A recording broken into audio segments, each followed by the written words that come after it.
Estás escuchando Relatos, un podcast místico de historias, cuentos y leyendas deslumbrantes narradas por un grupo de personas místicas. Prepárate y disfruta.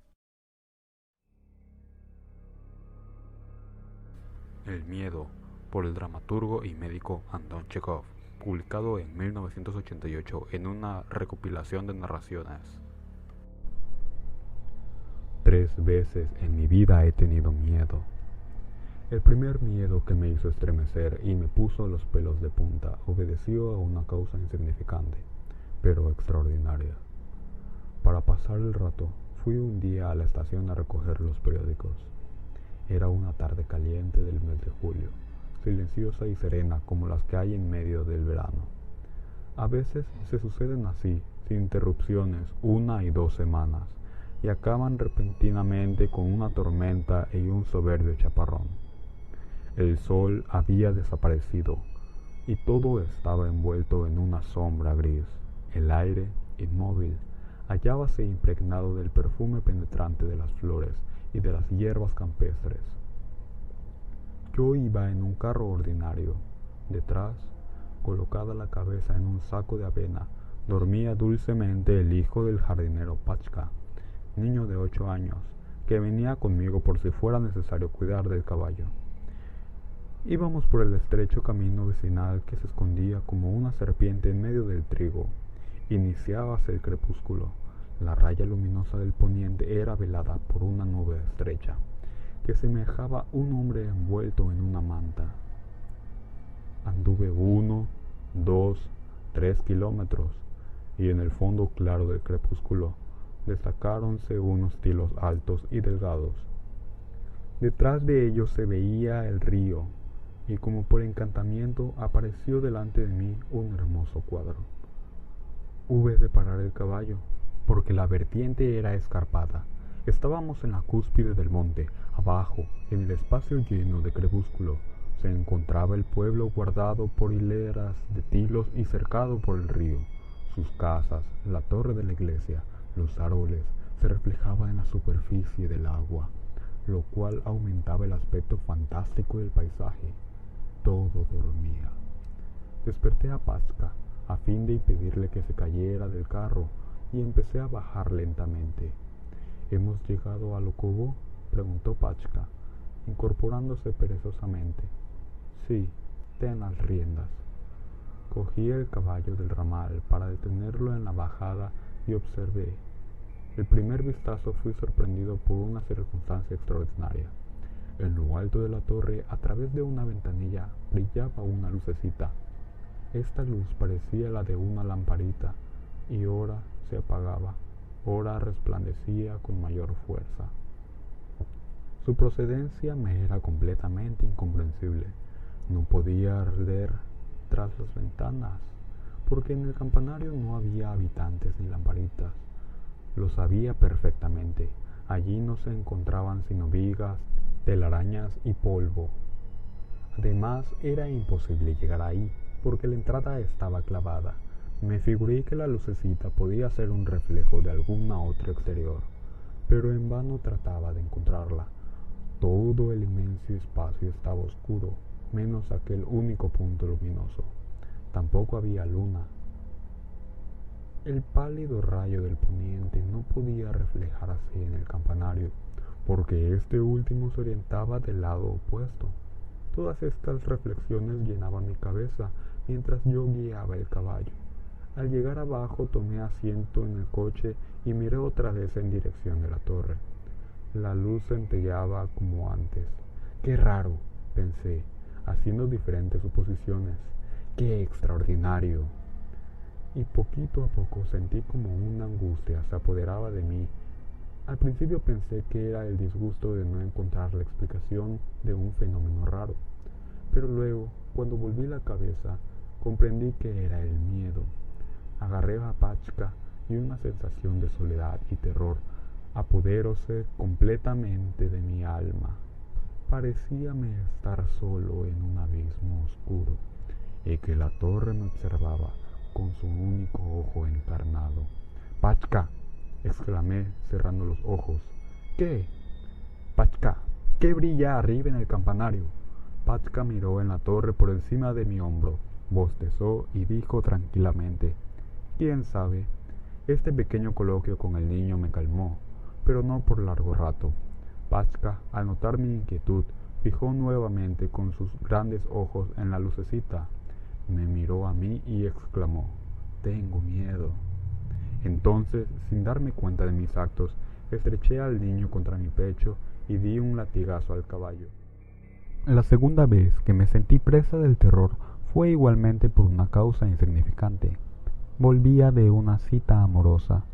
Era la 1 de la noche, hora en la que la naturaleza, sumergida en el más profundo y dulce sueño, el sueño que precede a la madrugada. Sin embargo, esta vez la naturaleza no dormía y la noche no se podía llamar tranquila. Los ruiseñores trinaban, los grillos lanzaban sus estridencias, otros insectos producían ruidos misteriosos. Una ligera niebla se extendía al ras del suelo y por delante de la luna pasaban corriendo una nube tras otra. La naturaleza no dormía, como temerosa de perder estos momentos encantadores. Caminaba por una estrecha vereda, al lado del terraplén de una vía férrea. Los rayos de la luna deslizábanse por los rieles cubiertos de rocío. Las sombras de las nubes corrían por el terraplén. A lo lejos brillaba la luz verde del guarda. «Todo está en orden», pensé mirándola. Lo propio que en mi alma volvía de una cita. No tenía por qué apresurarme. No tenía sueño. La juventud rebosaba en mí. Ignoro lo que yo experimentaba. Lo que sé decir es que me hallaba bien. Caminé así cerca de 1 kilómetro cuando escuché detrás de mí un ruido semejante al murmullo de un gran arroyo. Se acercaban a cada instante. Crecía, aumentaba en intensidad. Me volví. Detrás aparecía la silueta negra del bosque que acababa de atravesar. El terraplén torcía a la derecha y trazaba un bonito semicírculo, yendo a perderse en la arboleda. Me detuve asombrado y esperé. Inmediatamente una desmesurada forma oscura se mostró en la curva de la vía, abalanzándose hacia mí y siguió adelante con una velocidad vertiginosa. Antes de que transcurriese medio minuto, la forma desapareció. Era un vagón de mercancías. El mismo, de por sí, no tenía nada de extraordinario, pero su aparición sin locomotora me dejó perplejo. ¿De dónde venía y qué fuerzas lo empujaban con aquella velocidad? Si yo fuera supersticioso, hubiese creído que eran brujas y diablos dirigiéndose hacia otro Sabuat, y hubiese continuado tranquilamente mi camino. Pero esta aparición me dejó turbado. No sabía si creer lo que mis ojos veían, y me perdía en 1000 suposiciones. Como la mosca en una telaraña, una sensación de soledad se apoderó de mi corazón. El vasto espacio se me antojaba de mal agüero. La noche perdió para mí su encanto. Millares de ojos observaban mis movimientos. Los ruidos extraños y las aves nocturnas parecían existir tan solo para angustiarme. Sin darme cuenta, aceleré los pasos y luego me eché a correr con toda la velocidad de la cual era capaz. Y a punto escuché el llanto lastimoso de los alambres telegráficos que no había notado antes. «¿Qué ocurre?», pensaba, tratando de tranquilizarme. «Es cobardía, estupidez». Pero el terror era más fuerte que la razón. Detuve mis pasos y al llegar a la luz verde, al lado de la casa del guarda, cuya figura distinguí en el terraplén. «¿Has visto?», le interrogué jadeante. «¿A quién? ¿Qué tienes?». «¿Ha pasado por aquí un vagón?». «Ha pasado», repitió apáticamente el aldeano. Se desprendió del tren de mercancías. A 20 kilómetros hay un declive. Los vagones suben tirados de las máquinas. Por lo visto las cadenas eran viejas y se rompieron. Volvió atrás. Trabajo les va a costar recogerlo. El fenómeno estaba aclarado. y el misterio se desvaneció igual que el miedo. Proseguí mi camino sin otras aventuras. El tercer susto lo pasé una vez en primavera, volviendo de casa. Oscurecía, el camino atravesaba un bosque. El suelo estaba impregnado de agua después de una lluvia torrencial. El poniente rojo atravesaba el follaje y pintaba de color rosa los troncos blancos de los árboles. Encontrábame cansadísimo, apenas podía con mi alma.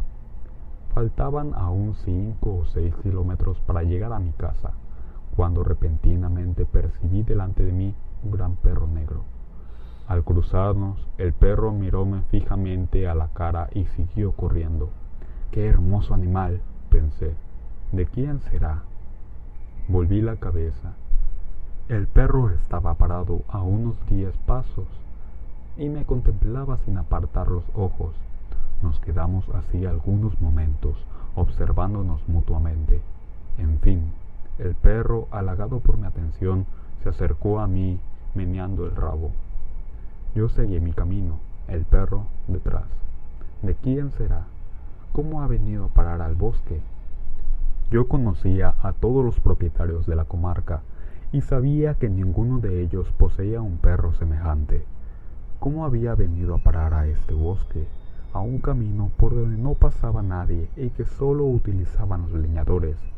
Me repetí que no podía haberse extraviado, porque no era un camino para personas poseedoras de perros de lujo. Me senté en un tronco a descansar, y entre tanto examinaba a mi compañero, que se había echado frente a mí y clavaba su vista en mi rostro. Me miró largo rato sin pestañear.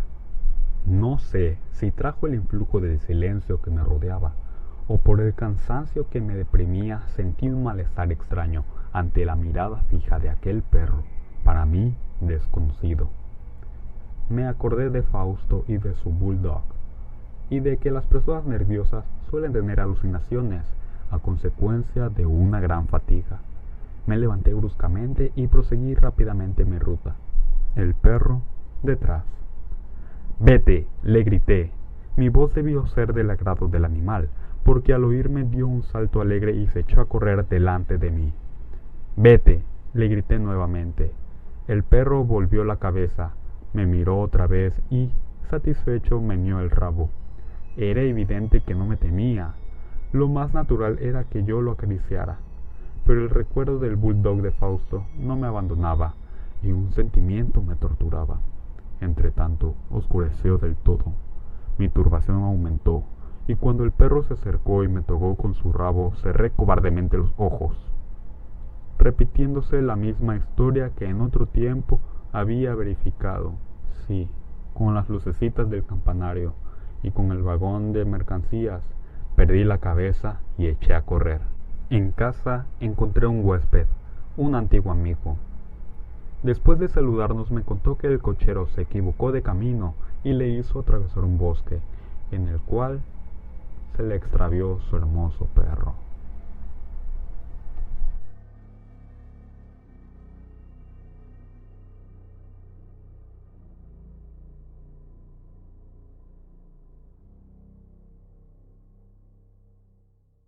El equipo del podcast agradece profundamente a todos los oyentes. No dejes de escuchar Relatos por Capo Estudio.